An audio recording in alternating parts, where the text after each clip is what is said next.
Hey team, this is Brian from SongAid, and today's lesson is a songwriting block on inversions, which can add color and interest and motion to your music. Let's get into it.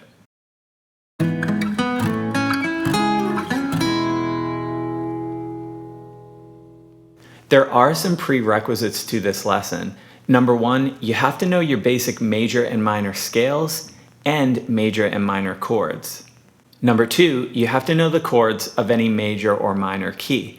For instance, if I'm in E, I know that E and A, C sharp, F sharp minor, B major are all part of that key.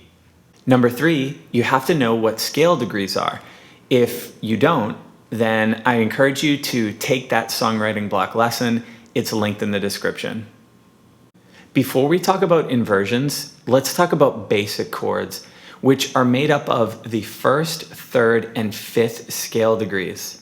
Let's take G as an example. G would be the 1. And if I'm playing the major scale, I know that B would be the 3rd and D would be the 5th. 1, 3, and 5 make up the G major chord. If I play a full G major chord, it looks like it's more than 3 notes. And technically it is, but actually the 1, the 3, and the 5 are repeated. So let's talk about each one of these notes. I'm playing all 6 strings here, but it's only 1s, 3s, and 5s. G is the 1, B is the 3, D is the 5, G is the 1, D is the 5, and G is the 1. So it's 1, 3, 5, 1, 5, 1. Now you know how to build any basic chord off of one note. Let's take C as another example. C would be the 1, and if I think in terms of a C major scale, E would be the 3, and G would be the 5. Now, if I want to play a full C chord, that's 5 strings, but it's actually just those 3 notes. 1, 3, 5, 1, 3. Now, in both these examples, the 1 is called the root note. So in the case of the G chord, the lowest note or the bass note is the 1. Or the root.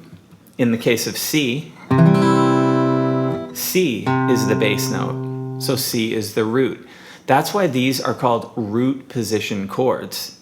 In the case of inversions, we use a different scale degree for the bass note. Let's take a D major chord as an example.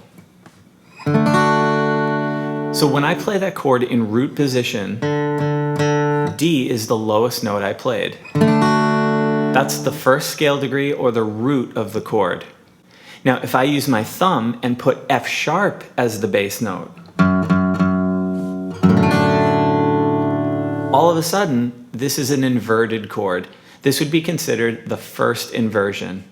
Let's take another example. So if I take a G major chord, and I've got G in the bass, this chord is in root position. But if I put the 3rd in the bass, so if I start on the 5th string and I play B or the 3rd scale degree as the bass note, this is still a G chord, but it's G first inversion. The way we notate this is chord / bass note. So in the case of D first inversion, that is a D with F sharp in the bass. In the case of G first inversion, that is G with B in the bass. Here are some of the most common examples of first inversion chords as you'll encounter them, particularly on guitar.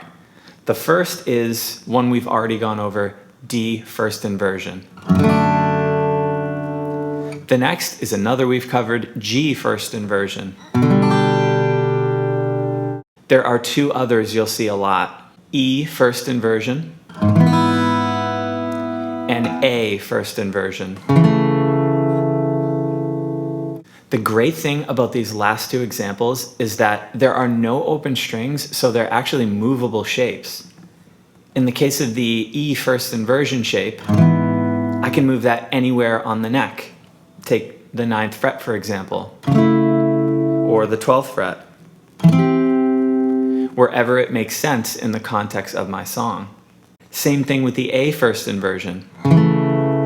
This can be moved anywhere to the 7th fret, or the 10th fret, etc.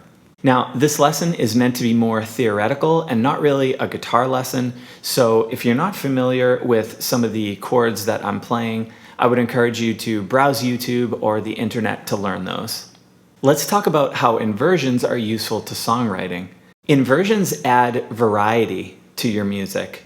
So they add color and contrast and movement and a kind of interesting instability. When you play a root note chord like a D, it's very stable and balanced. But when you play the first inversion, there's more instability there. There's a little bit of conflict and vibration, and that can be very interesting. It can be very emotive and fun for the listener. The other thing inversions do in the context of songwriting is introduce leading tones into your instrument parts. Leading tones create a pull toward the notes next to them, particularly the note that's higher. So if I play a D first inversion, it really wants to go to a G. If I play a G first inversion, it really wants to go to a C. It can go the other way too. Let's do the D first inversion again and resolve it down to an E minor.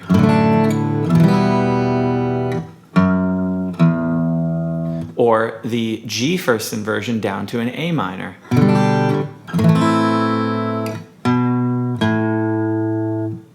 This is a really cool concept and can be used to usher the listener to the next chord or part of the song.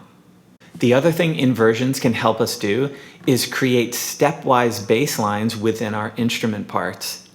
For instance, if I were to play G, D, E, I could play all root note chords, and that's fine.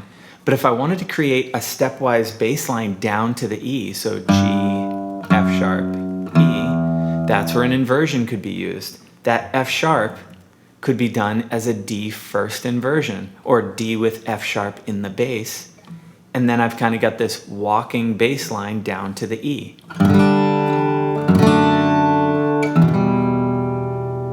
It's really interesting. And I can go the other way too. If I start on an A minor, I can walk up with a G first inversion and then go to a C.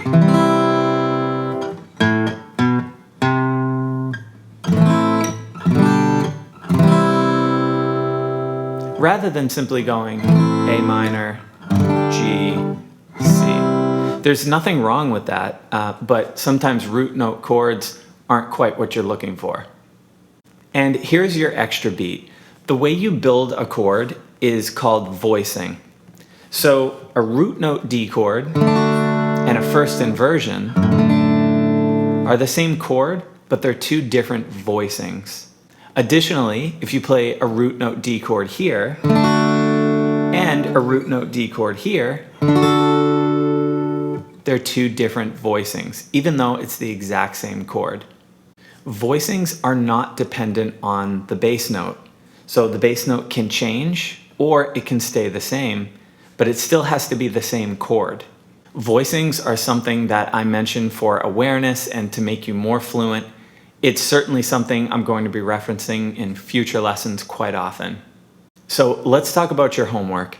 First, I want you to learn at a minimum the 4 inversions that I taught you earlier. I do encourage you to explore outside of these and learn other inversions as well. Second, I want you to practice those inversions paired with the chords that they lead to, and you can go up or down. For example, if I'm practicing D first inversion, I'm going to practice a D moving to a G, and and also a D moving down to an E minor. If I'm practicing A major first inversion, I'm going to practice going up to a D and down to a B minor. It's really important that you practice inversions in context like this because that's how we're going to be using them in songs.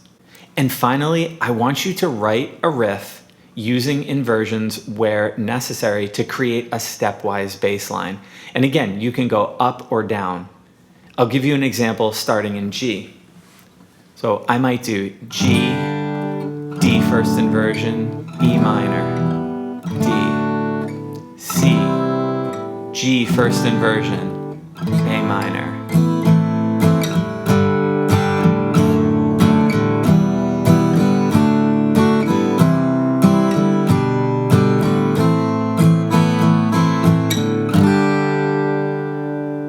Today we learned about inversions, the most common of which is the first inversion, built off of the third scale degree.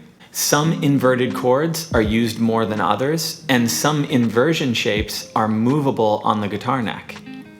Inversions add variety to your music, they can lead the ear toward other chords, and create stepwise bass lines. I hope that was useful, and I hope you consider using inversions in your own music.